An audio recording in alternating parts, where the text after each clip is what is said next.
We'd like to welcome each and every individual to Voices of Integrity podcast for your voice in my headset on friendship. And today is going to be an interesting one. Why do you say that, Mark? Because I'd really like to get Life GPS up and going on friendships.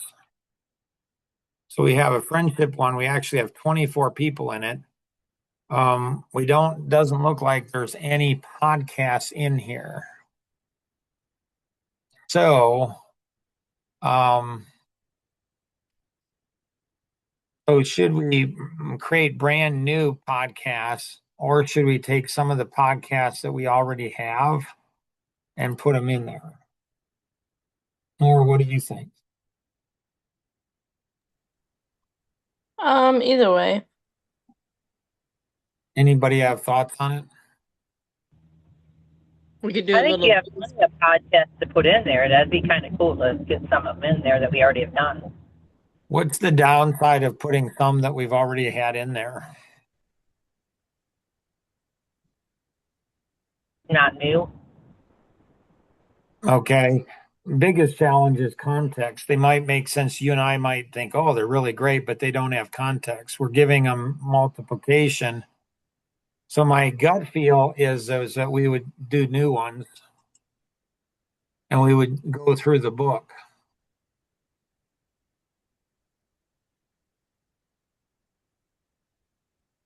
So, so I don't That's a know. We'd come up with 3 pages or 10 pages and we'd go through the book. Nora, you know how, so it's up to you. It's your call. you can you can take out the gray if you want. It's your call. Whatever you want to do is fine. And so that's what I'm leaning towards is doing the book. So the book follows the podcast and we're going through here. And so they have some type of context, some type of baseline. What do we need to do? Nora, what do you have for today? Um, I don't know, I was started reading Stan's email, and one thing that just like popped out to me, and I don't know if I think you and I have talked about it before. I don't know that we talked about it on a podcast or not, but um one of the things Stan said in the very beginning, he said, "Not to decide is to decide." Right? And so the other day I was talking to a really good friend of mine, and she said that, her family, like, they didn't want to choose sides with the whole divorce thing. Right. And I told her, I was like, you do know that, by them saying, like, I don't want to choose sides, you're choosing a side. Right. And she's like, yeah, I get it, I just don't know how to, like, she's like, I understand all that. She's like, I just don't know how to, like, explain that to my family. They just don't seem to get it. Right.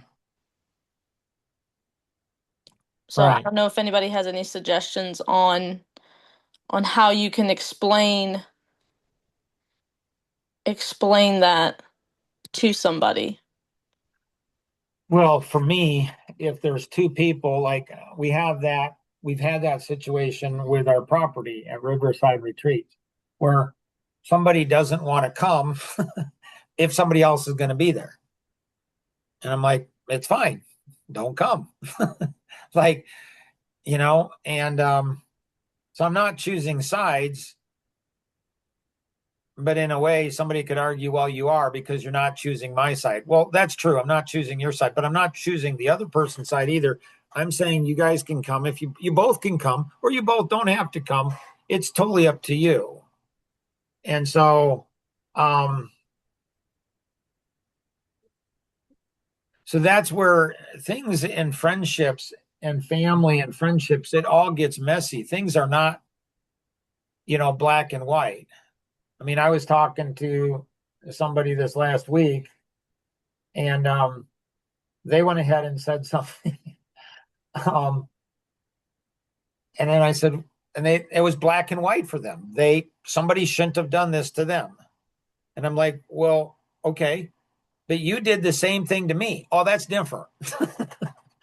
Like, okay, copy that. Like, so in their own mind, they didn't like when somebody did something to them, but when they did the exact same thing to me that they didn't like somebody else doing to them, well, it was different in their own mind. And so I think for you or for your friend, just a second. Yes, sir. All right, sounds good. Thank you. All right, the gas on our house is back, so we can cook and we can have hot water again. Yay! And so I think what's good, Nora, is like if I'm in a situation and somebody else is in a hard situation, like how would I want them to respond? Like in an ideal situation, how would I want them to respond? Like Stan was saying, to consider all the different, this ramification, this ramification, and this and this and this. And then how do we have empathy for other people?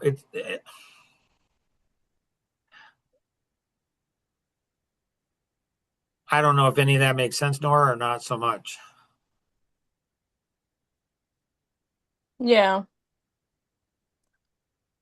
Yeah. I mean, I guess in this specific situation, it's more of like she then said, she's like, we have other friends and family members that are divorced and we still hang out with them and everything's fine. And I was like, yeah, it's because, I mean, the dust has kind of settled and, whatever. And so it's just like they don't want to be in the fight with you, Right. is what it boils down to. So then, Right. so then they say, well, I don't want to pick a side. And it's like, well, I mean, by you saying that, you are picking a side. Or you're picking neither side. I mean, are you supporting, like in not supporting one, you could be supporting the other. Well, I'm not supporting either side. Well, you kind of are, especially if there's abuse or maltreatment. If person A is mistreating person B, and you say, well, I don't want to make judgment, I don't want to take sides. Well, you're really siding with the abuser. And that's typically, sadly, what happens is the abuser typically is the one that goes ahead and seems to get away with the abusing. And it's like a double injury to the person who's been hurt.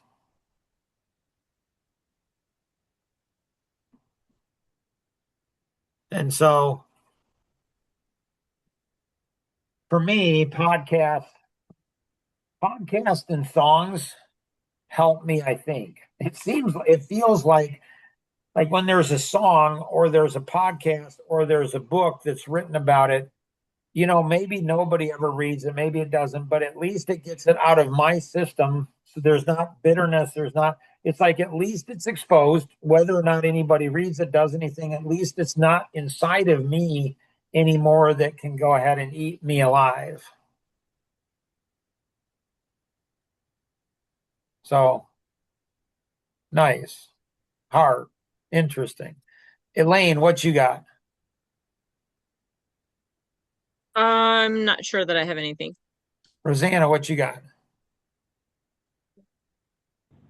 I think going back to what Nora said, one of the things you said of the decision making, if you make a decision, not to be locked in it, but more be humble and say, I'm not sure if this is the right decision, but, I think that particular piece is just like, I'm open. Like, it's a hard, it's like, I'm sure one of you is probably going to ask, Mark, when you picked up the mail today and you were walking across the street and coming back from the street, what was on your mind? I'm sure somebody's going to ask that. But we can not say we're locked, or like a new thought I had is maybe people aren't locked, maybe they're just stuck. And there's a difference. And that comes from the Facebook post that you had. I'm thinking they're locked. It's a decision they're making. But maybe it's not a decision they're making. Maybe they're just stuck. Like if you're stuck in your car, yes, you made a decision to drive. Yes, it was snowy out. Did you make a decision to go in the ditch? You didn't, but you made a decision that put you in the ditch. And so maybe people aren't stuck. Maybe they're not locked. Maybe they're just stuck. And there's a difference. And so there's a new thought that I had. I'm like, so how would I approach that different if somebody's locked, I'm probably going to be pretty harsh. Pretty force with force. But if somebody's stuck, there's going to be compassion. But if the person doesn't realize they're locked or stuck, how do you help them realize that? Anything else, Rosanna, you got? I don't think so. Nora, anything else you got? Not right now. Elaine, anything else you got? No, I don't think so. So how come you guys don't care about me? What do you have? What were you thinking about when you crossed the street? So why didn't you think of that beforehand? I guess I was giving everybody else a chance to finish up their conversation first. Right. Yeah, I'm sure that. Yeah, you had that on your mind, and you're like, no, I'm going to give up. Yeah, I'll put Mark last, and then if I forget it, I'm going to say, well, I was just waiting on somebody else. So I thought, I'm getting a phone call next week. It's Angela crying on the phone. I mean, just weeping. And I'm like, honey, what's wrong? And she's like, Dad, Mom's dead. Yeah, honey. And it's my fault, Dad. Honey, it's not your fault. No, it is. I did this and this and this and this. It's my fault. Fascinating, isn't it? I find it fascinating, especially that was before I read Stan's, email, part of his email, 2/3 of his email, where he said in the email, Mark thinks about, a lot of things. And so it's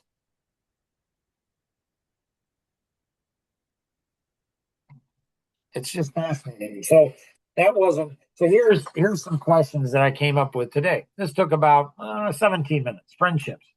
Why aren't people more curious? How do you help people who think they're curious to realize, yeah, maybe not so much, or maybe they are far more curious than the other zombie friends that they are around? And then, do you create podcasts? Do we create podcasts for Life GPS? We did that. Why aren't people interested in learning more about friendships? Why aren't people aware of the true level of friendships they have? Why won't people risk taking a level 1 friendship and going deeper? Ooh, here's the second category, dimensional gaps. Why do people get locked? Sometimes something's happening in the room, or maybe they aren't locked, maybe they are just stuck. What's the difference? What's invisible that we're not seeing in the dimensional gap? How does the dark playground connect into blacking out? Like a bull charging and closing their eyes seconds before they go ahead and hit. And then third category. Oh, sorry, we had 4 categories. So we had friendships, dimensional gap, feelings, and then women. Third category is feelings. Why does it seem that most people are unable to have out-of-body experiences? Why can't they just say, why am I angry, upset? Why am I feeling the way I'm feeling? Is that beneficial to me and other people around me? Why do people have such a hard time understanding the simple concepts? Our feelings reveal far more about ourselves than they do about those we have feelings about. And fourth category, women. Why are women so oblivious to revealing their position? Example, when a man says something about a woman, why do women reveal their weakness and dependence on men by saying, well, are men, men are like that too. It's such a goofy thing for a woman to say. So a woman saying, I'm weak, and I depend on men. And so if men have these issues, so do I. So why do women do that? It's just so goofy. It's like you're saying you're weak, and because a man has an issue, you have an issue. Wake up, sweetie pie. You have issues men don't have. If you have all the issues men have and you have your own issues, you're going to be a mess. You just are. It's just weird. I don't know why women do that. Do women who think they want the truth, or even your perspective on really not the truth, but your perspective, do women have any idea as to all the ways they shut down honesty and perspective coming from other people? So they say, yeah, I have had so many women in the last 6 months. Well, I want the truth. Tell me the truth. And man, I'm telling you, it's just like, do they intentionally, are they just ignorant? Is that what it is? Like, seriously, there's over 6 or 7 women who have said they want the truth.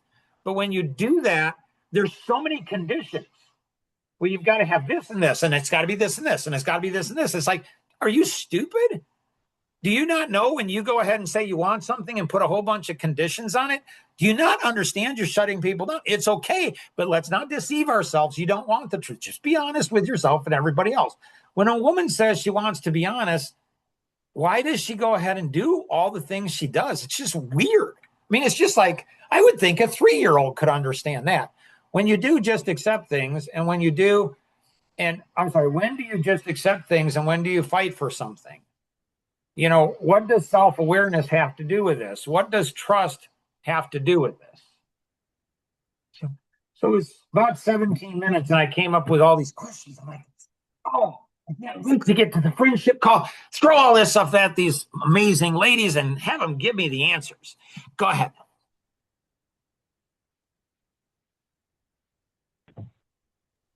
The answer lies within you.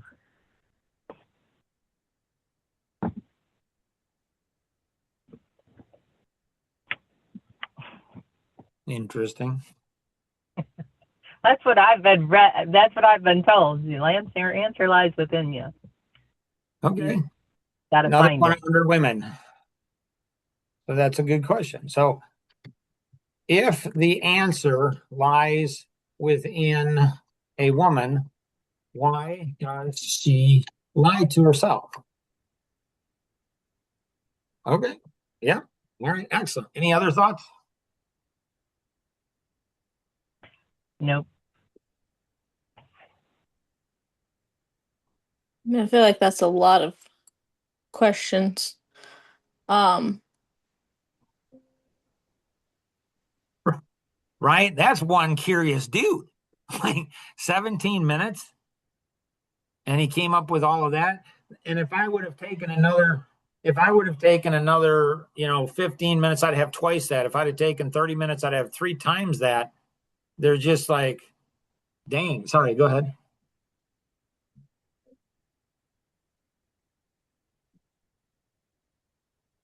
no, I mean, I don't know that there's a universal answer to all of it.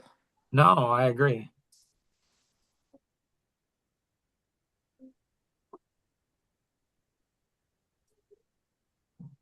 And this is the tip of the iceberg. There's so much stuff, more stuff than this. This is why it's fascinating. I'm like, doesn't everybody think like this? No.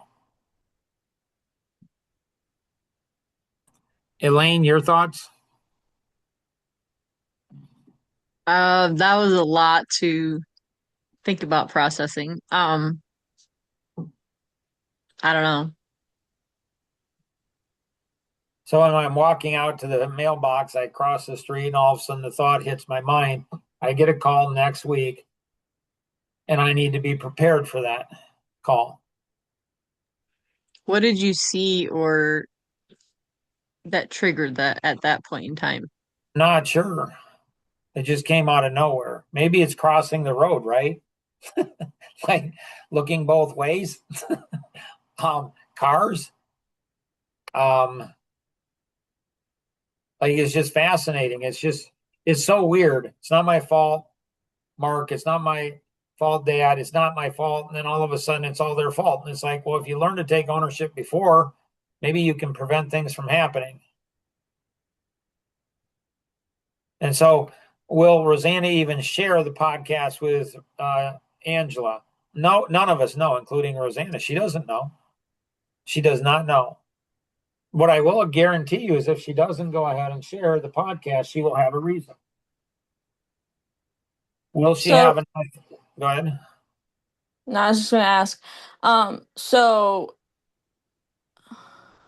like, how have you or will you in the next couple days live differently in case that happens? Well, it's been 2 months. And so I'm not sure for sure because I don't know for sure how I would have lived. And so I don't know if I've changed. So I'm not entirely sure. If I go ahead and do live differently, is that better? I mean, Rosanna said that she went ahead and Ben's taking her to the airport. I figured she might want me to take her to the airport. And so, but I don't know how that ride to the airport is going to go.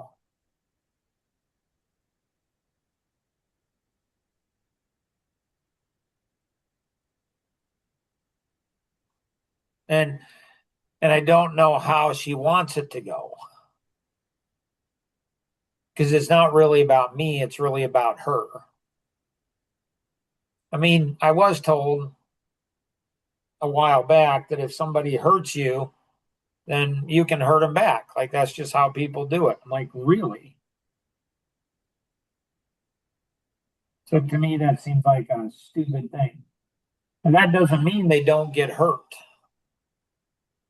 Like they get hurt, but that's not punishment. It's consequence, which again, women don't seem to understand that. The concept of that is, it seems like it's just foreign to women. That there's actually a consequence. You actually have to pay a price for the choices you make. They're just oblivious to it.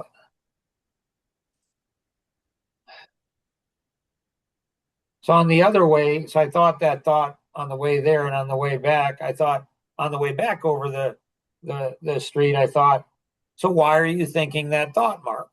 What good does that thought think? Should you think that thought? What's the other thought? And I'm thinking, well, somebody's got to care for Angela. And I might have seconds. I mean, literally seconds that if I don't go ahead and respond perfectly, then she's gone. Then I'll get to have both of those images in my head. It's like, why do you think like that? Because I can. I have the capacity, I have capability. Because somebody's got to care for her. She doesn't care so much for herself, and her mom doesn't. And her siblings don't.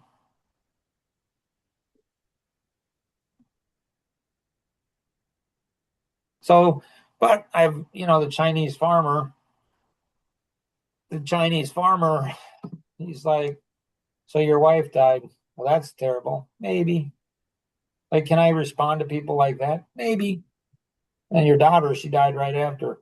That's a tragedy. Maybe. Like, can I do that? So why do I have to be considerate? If all this stuff happens to me, why do I have to be considerate of everybody else? Like, that's the thing that was frustrating me to no end with my mom's death.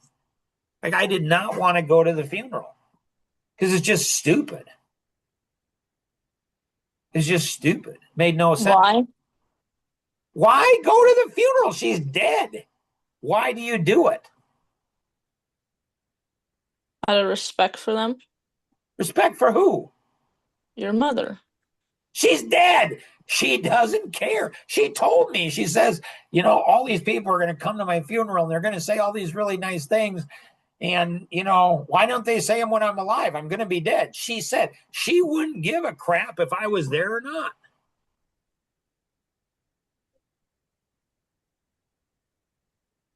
So I'm not doing it for her. I'm definitely not doing it for me. I'm doing it for my wife and my kids and my siblings and everybody else.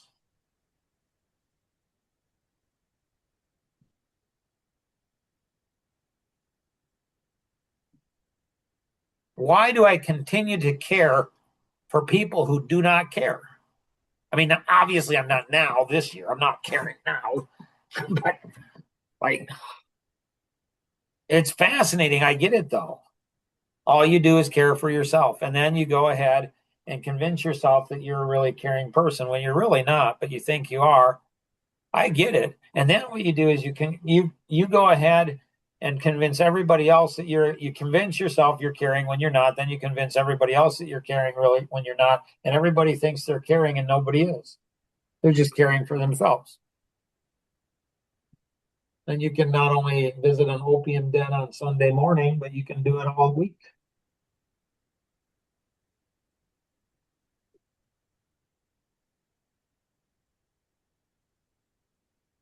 It's a fascinating mind you have there, Mark. Right? Anybody else have anything else? No.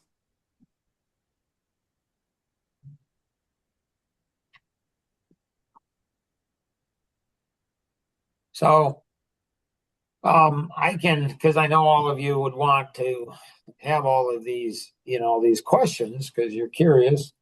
And so I know you'd all want these questions. So I'll get these questions over to you, and I would love thoughts on these things because I am befuddled by this. I just look and I just think, I just feel sad for people. Why is that, Mark? It's got to be miserable. It's got to be a miserable, miserable, miserable place to be in an opium den and just be high all the time. It's got to be even more miserable to go ahead and think you're caring when you're really not, and have everybody else think you're caring. Like you're so enslaved.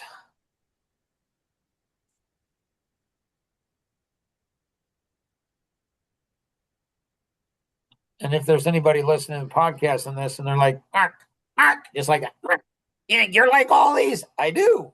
Let's have a conversation. And it's funny when people are like, you think you're like this? Yes, I've thought about that. I think about that before I go ahead and say anything to anybody else, to search my own heart, my own life, to say, am I just like that? Yeah, maybe worse. Let's have a conversation. And it shuts them down because they don't want to have a conversation, even about me. Well, how am I like that? Because they don't want to have the truth revealed about themselves. They want to continue to be enslaved. So I don't know if we'll start next week with the booklet. I'm open to other ideas, but I would love to go ahead and have on the friendship one, like we have, I don't know, so what you do is to get an audience, you tell them what they want to hear. It's the same way you do to seduce a woman. Tell her what she wants to hear. So you start out with the amiable, and you make it, I don't know, we talk about like level 1 friendships maybe. Think about this. Like you start out with the amiable. And then I think we go to the analytic next. and then level 3 friendships, and then level 4. And then they can choose which level. That's a good idea right there. We could have level 1 friendships, and then we could have level 2, level 3, level 4 friendships. And then people can choose, which level, what do they want to go into? Do they want to go ahead and feel good? Go to level 1. Okay. Do you want to go ahead and be challenged? Some, level 2. Do you want to hate and love? Go to level 3. Do you want it to be something more than just like, do you want to go ahead and spend eternity like, I don't know, whatever we do in eternity? If you have any questions on any of this, for sure, can't wait. We're going into a new season. I have a feeling it'll be exciting. If you have any questions, connect with the individual who invited you to participate in today's session, or you can call toll free 888-230-2300 outside the U.S. 630-393-9909. And always remember, we can accomplish so much more together than we ever could on our own. Have an amazing day. Bye-bye.